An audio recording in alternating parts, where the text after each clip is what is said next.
everyone, this is Kayla from Twisted Hollow Meads. Today I'm going to be showing you how to make a Bochet.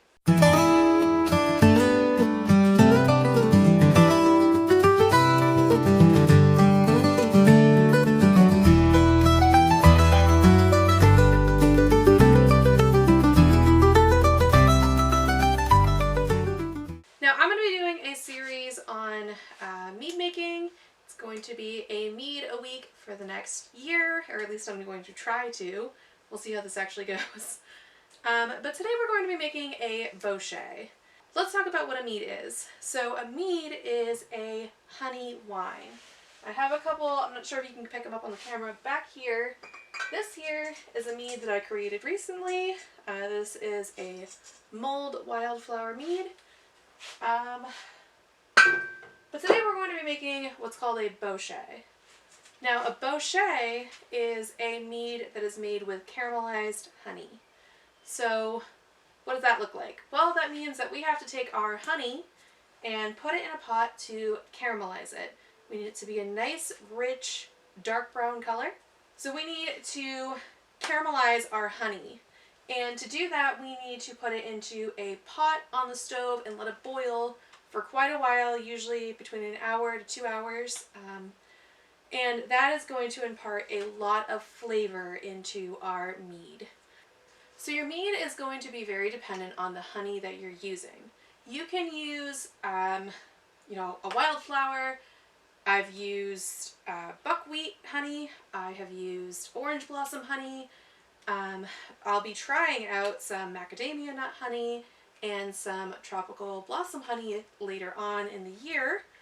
But for now, we are going to be starting with a cheap honey that I got from Hannaford.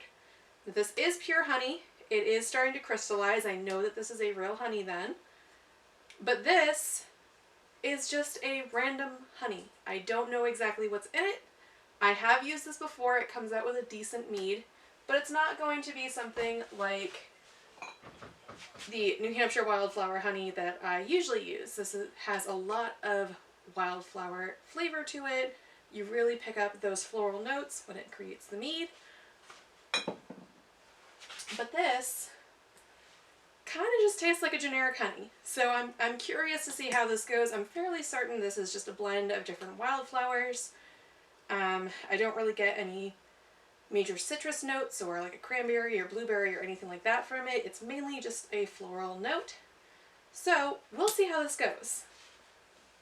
Now the first thing that we want to do to make our mead, well actually before I even get into any of that, let's talk about sanitization. So in here you can see I have a little bit left. I've mostly used most of it by this point, but this is a product called Star Sands.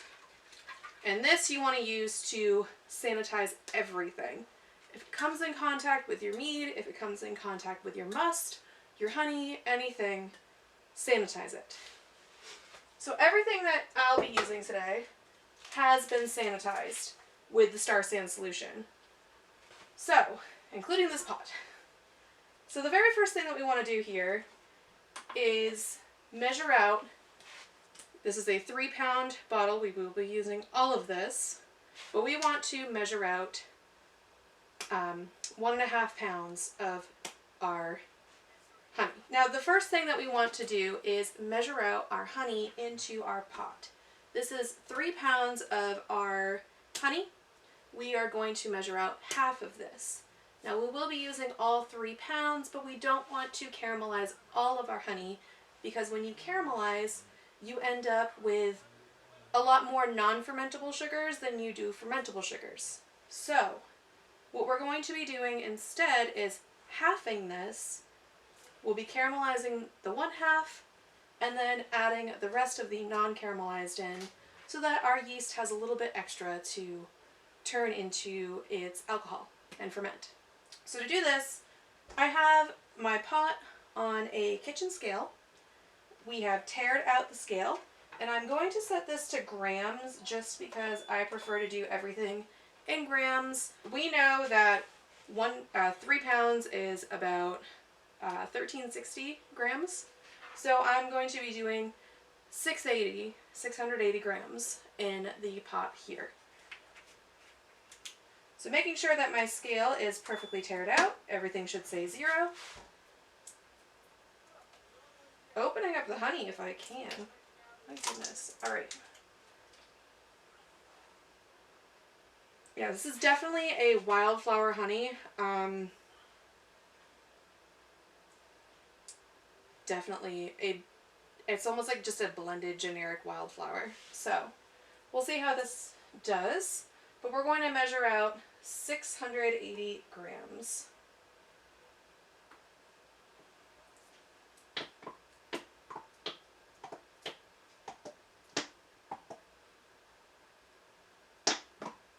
At least try to get as close as possible.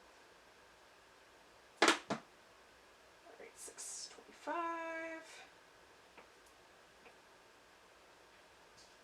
660.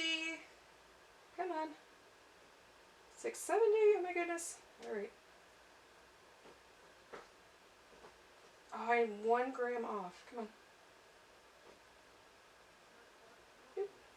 680. All right.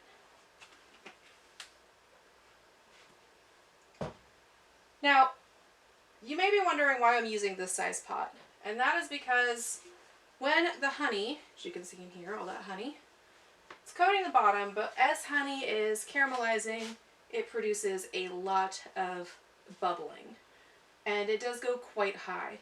So I want to use a pot that is big enough that it's not going to bubble over. So now that I have my 680 grams of honey in my pot, we're going to start caramelizing this. To do that, let's place it on the stove, light the burner, and I always like to put it on a lower setting just so I don't end up scorching the honey too quickly. So before we get started, I'm going to take a sample of this just as a control to say this is the color of the honey before starting, and then for 15-minute intervals throughout the next 1 to 2 hours, I will take a sample to compare it to the color and see if it is at the color that I want it to be. So here you can see we have our honey heating up in our pot, and it is just starting to come to a boil. I do still have it over low heat. I'm just going to give it a little bit of a stir, and this has been sanitized already. I used a little bit of Star Sands on it. We're just going to give this a little bit of a stir, and you can see that bubbling is already starting. And this is why you want to make sure you are using a pot that has large walls like this. If I was doing this in a, just a smaller little saucepan, there's a good chance that this would start boiling over. So we are going to continue to let this boil. You can see the color is already starting to change a little bit. We're only about 5 minutes into this. There's not a lot of honey here, so we'll see how long it actually takes to get to that nice dark caramelization color. Okay, so here is where we are after 45 minutes. Now, I want to show you this. This is what it's looking like. This is the progression here. I am happy with how dark this is right now. It could potentially, maybe it could go a little bit darker, but I'm happy where it's at. So now that this is like so, I have turned the heat off, and this is what we're looking at for our caramelized honey. So now that we have our honey caramelized, what I want to do now is add in a little bit of liquid into this pot. Now, if we were making a normal Bochet, I would be using the spring water that I like to use for this. But instead, today we're going to be making sort of a caramel apple type Bochet. And for that, I am using some apple cider. This is just plain old pasteurized apple cider from one of the local farms here in New Hampshire. So, just going to be taking this and pouring some into our honey. This is at room temperature. That should be good. This is room temperature so that it doesn't, like, you know, do any sort of shocking to the honey. And if I need to, I will reheat this as well. But this is just so that our honey is a little easier to pour into our carboy when the time comes. So while that's cooling, we're going to go ahead and start on getting our honey and apple cider into our carboy.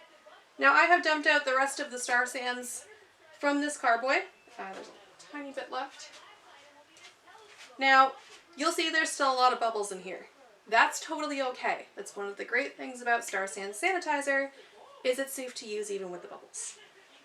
So, we are going to take the rest of our honey and add it into our carboy.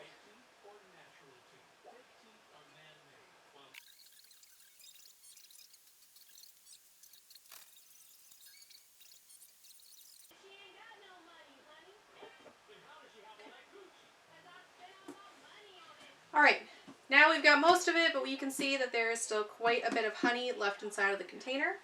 So rather than waste our honey, what we're going to do is add some of our cider. If I was doing this with, not making a Cider Bochet cross, I would be using my spring water. But we're going to just take some of this and pour it directly in.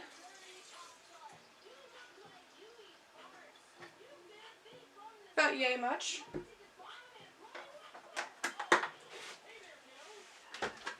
Screw the cap back on.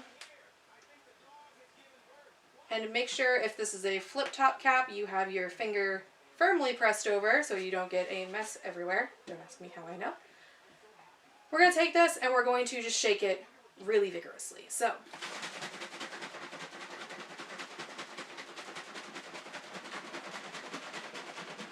now, you may be thinking that is creating a lot of oxygen inside of the container. Yes, and we want that for the primary fermentation. When you're doing primary fermentation, you want to make sure that your must is adequately oxygenated, because the yeast need the oxygen in order to convert the sugars and build up their colony. So, I'm going to shake as much of this as I can, dump it into here, and I'll do it one more time just to make sure I'm getting all of the honey out. Should be good.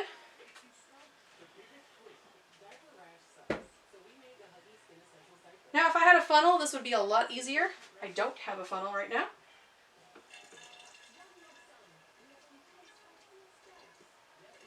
I couldn't find it. I am going to see if I can find it for the next step. But, for now, working with a smaller container works just fine. This is already, between the two of these, this is already smelling amazing. There's a lot of that caramel smell, you know, that kind of burnt sugar smell, which smells delicious. Then there's also this really nice crisp apple scent from this fresh apple cider. And like I said, this is not like an apple juice. This is not like a typical apple cider, which has a lot of additives and preservatives. This is ingredients, apples, and it's pasteurized. Plus, it's local. I try to do as much local as I can. That's a big part of our homesteading journey. So, if I can source it local, I tend to source it local. Or produce it myself. Hopefully, next year our bee colony will be enough so that we can have our own honey, which would be fantastic.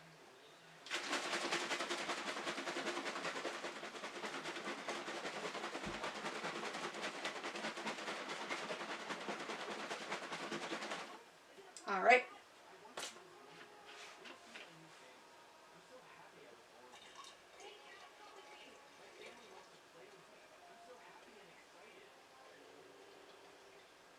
And again, you cannot over-oxygenate during primary fermentation, especially before you have pitched your yeast. You need all the oxygen that you can get for your little yeasties to do their thing and multiply. Now that this is in here, I wish I had a screw top for it, but I don't. So we are going to take our bung. This does have a hole in the top for the airlock. And we are going to very firmly place it in, place my hand over it, and start giving it a shake. This is going to help incorporate the honey, aerate our musk again, like we were already talking about. But you can see there's a lot of honey cling. So I just keep doing this until all of this honey is totally incorporated.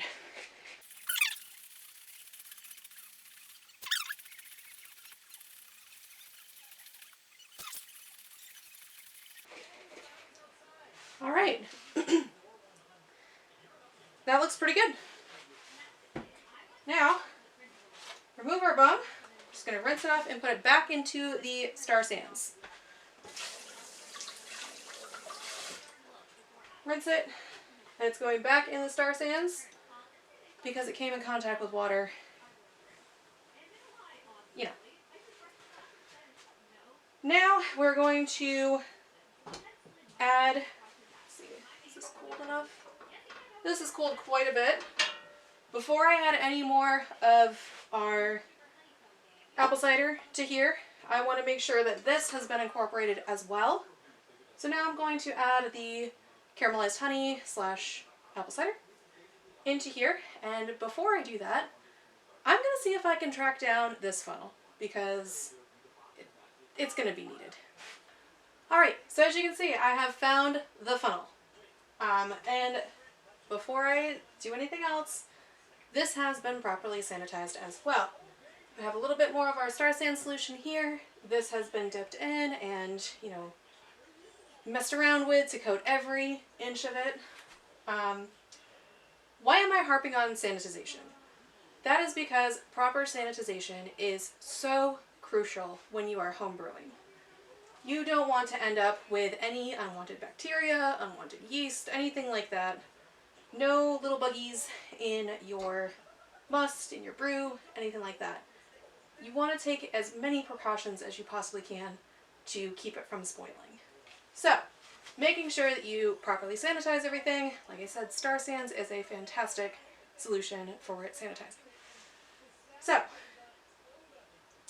funnel is now on our carboy. This, what is this called? A ladle. Our ladle has been properly sanitized as well. And before we get on to the next step, we want to start recording on our mead log.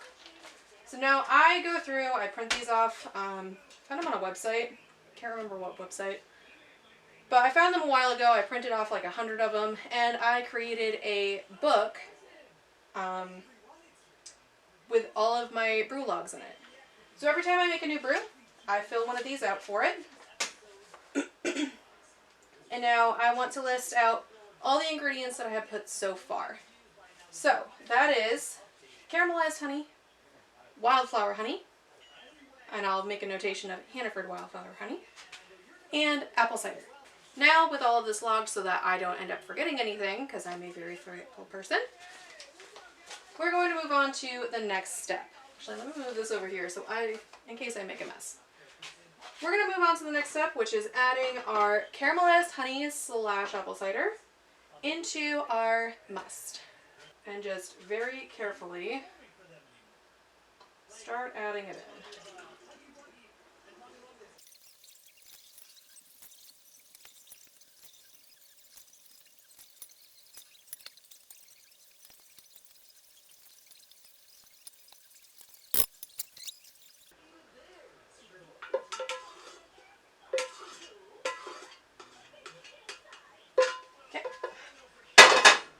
And there we have it. Now all of our caramelized honey has been added in, and we are ready to add a little bit more of our apple cider.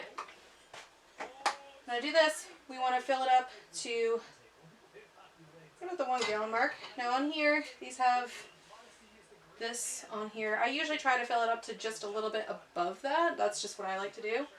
If it ends up with a little bit more than a gallon, that's actually a little bit more preferable.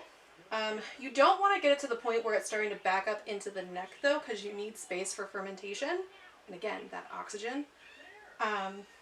But if you have a little bit more than a gallon, you're going to lose some during your racking process.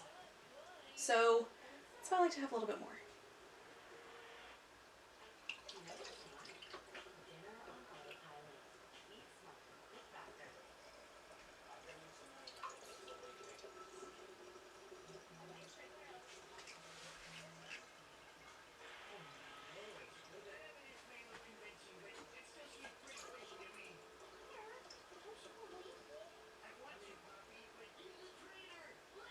Oh, I may have added too much.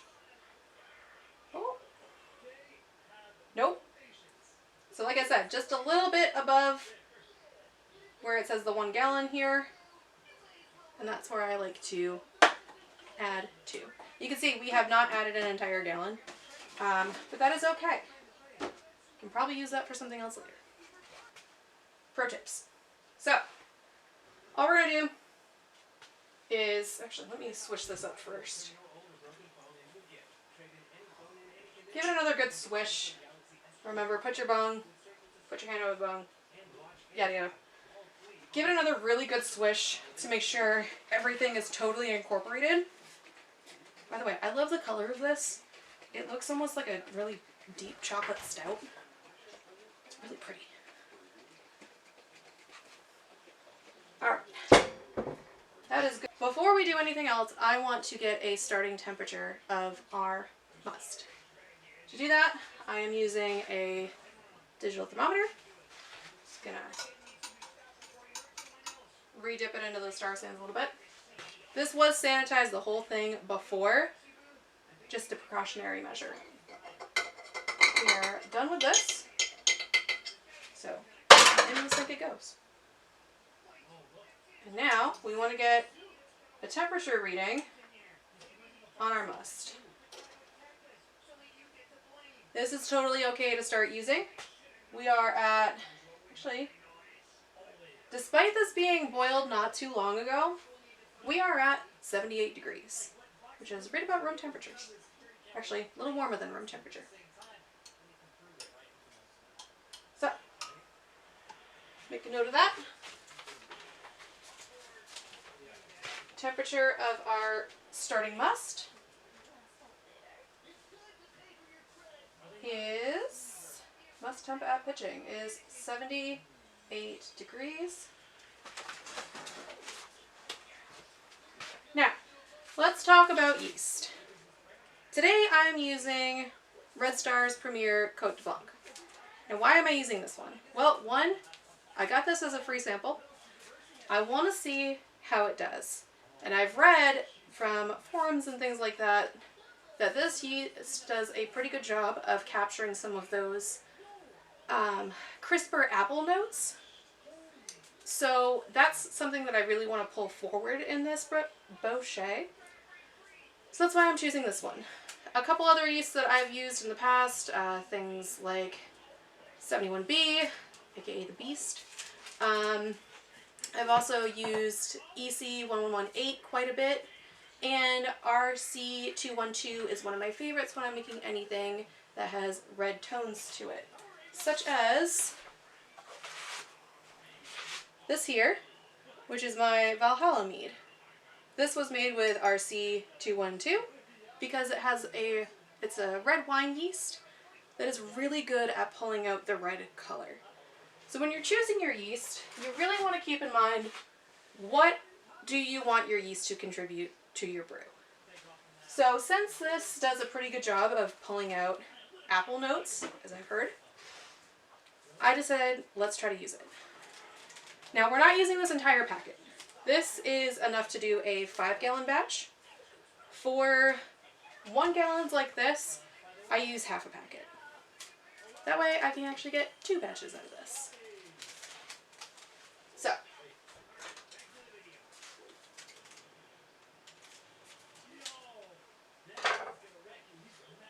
alright.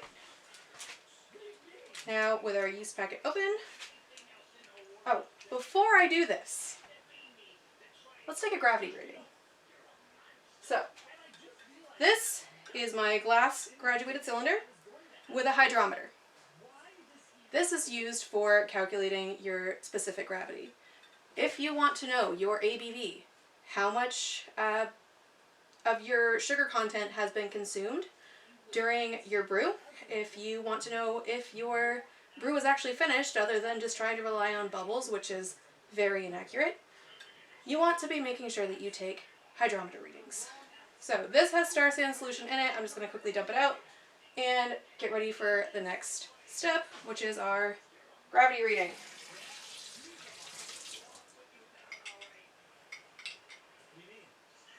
Okay.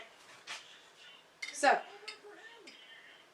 I like to leave the hydrometer in here so that I know it's not going to overflow when I drop it in. I've done that many times where I add way too much into the graduated cylinder, drop the hydrometer in, and it creates a huge mess. Don't do that. Put the hydrometer in first. Just going to dump some into our graduated cylinder. Trying really hard not to make a mess. So let's see if I can try that again.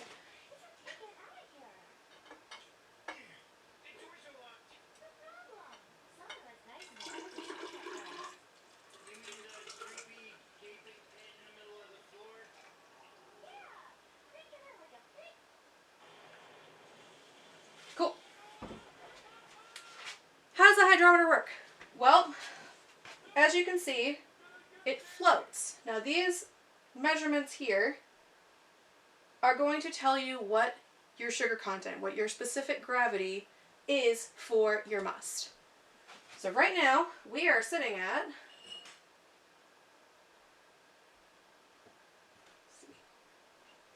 1.14 is what we are sitting at. So as I was saying before my camera decided it was going to shut off on me, we are looking at it's actually raised up a little bit more. It is maybe now that the foam has cleared a little bit, we are looking at a 1.142. So that being said, the Premier Cote de Blancs is a 12 to 14% yeast tolerance on this particular yeast. Now what does that mean? Well, that means that you will max out at 12 to 14% alcohol content. Now, something like a Lavin EC1118, this has a much higher tolerance. It doesn't do as good of a job of extracting those apple flavors that I have found, but it is going to let you get to that higher tolerance. If we were to max out this brew, where it is at now, we would be looking at just over an 18% ABV.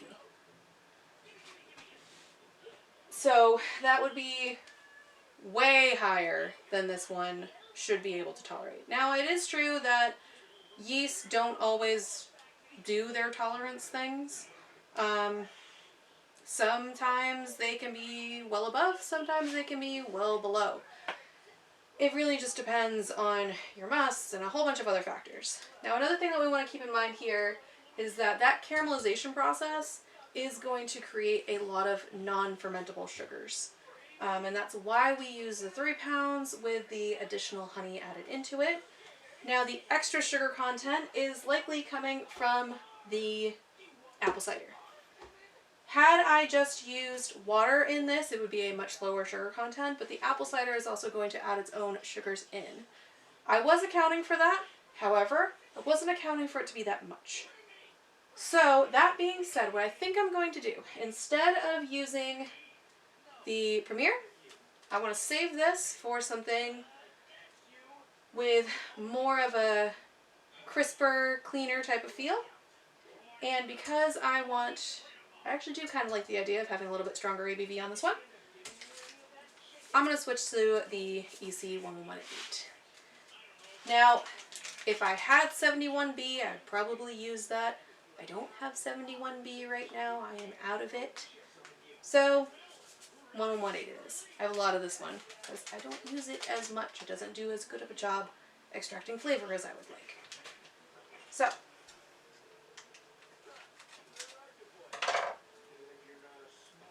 we'll see how this does at extracting flavors from a Bochet. I actually haven't tried it on a Bochet before. Maybe it will do better. I don't know. Let's find out. It's the fun part about brewing. It's like a big science experiment. So, just going to dump this back in. Now the other option that I could have if I wanted to use a lower tolerance yeast would be to dump some of this out and add water. Water is going to lower your gravity reading because you're not adding any extra sugar like you would be from another liquid. That's totally an option. I don't want to use that option because I don't want to waste any of my must. And I don't know what else I would use this for. So, make sure I'm getting all of that in because I see some on the bottom. You're very slow. Okay. And I'm going to add in half of this packet. This is a brand new packet. Like I said, if you're doing a 1 gallon, even all the way up to a 3 gallon I've done before, use half a packet. If you're doing a 5 gallon, use a whole packet. So, pitching the yeast, we are just going to add it right into the must. You can bloom this as well if you want to rehydrate it. For this particular brew, I mean, I probably could have done that. Bring that tolerance level down a little bit. Hindsight's 20/20. But for this particular brew, I'm not doing that. So, with our yeast in there, just going to give this a little bit of a swirl. Get it all up in there. Now we get our yeast. I'm going to make a quick note here of what our starting gravity is. 1.142. If I had pH strips, I would do a pH reading. I don't have pH strips, so we're not doing a pH reading. I'll write down what yeast I used as well. And any other important notes like date pitched and things like that. But now we have this in here. Now what we want to do is I'm going to be adding a little bit of Fermaid O. Fermaid O is a yeast nutrient. Your yeast have needs of their own. So they need to have certain nutrients and things to help them establish a colony. You could add some raisins if you wanted to. Raisins are not necessarily a nutrient, and they're also going to impart a little bit of a flavor. I don't want to do that for this because I do plan on oaking it later. So I'm going to add a little bit of Fermaid O. It's just going to be a little bit of a boost to help our yeast. You can do a staggered nutrient schedule, which is breaking it up over time, or you could go ahead and front load all of your nutrients. For this particular brew, I'm going to be front loading my nutrients. Alright, so here's our Fermaid O. This is a half teaspoon. I'm actually going to be adding a 1/4 teaspoon into this. Just because I've found if I add too much, it's harder to mix in. A little stiff in here. So, adding about half a teaspoon or a 1/4 teaspoon. We're just going to take that and drop it in. And give it a little bit of a swirl. That will make its way into the fold over time. May stay as a powder on top for now, but that's totally okay. Now we have everything in our cardboard. Where's sticking? So, now it is time to add our airlock. And again, to do that, I'm going to take the bung that we were using before, place it on, nice and secure.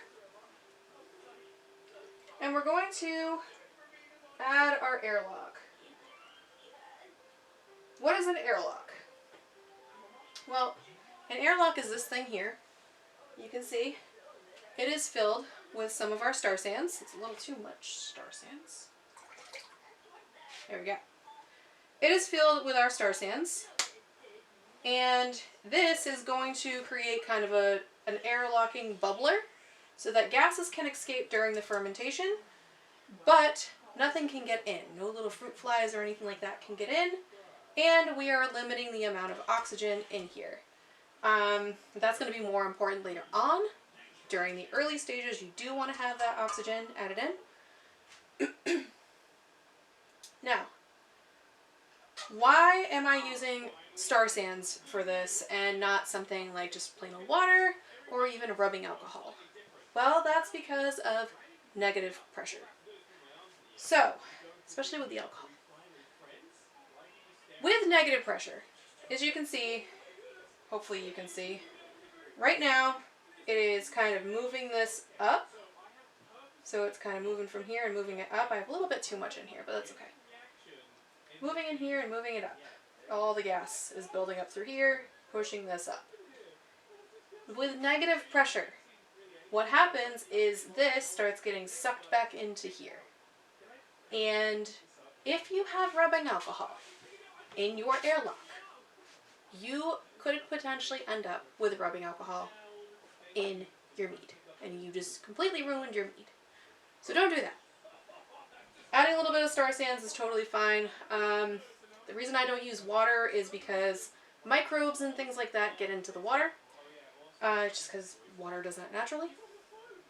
So you don't want to have the risk of microbial growth or anything like that getting into your brew. That would not be good.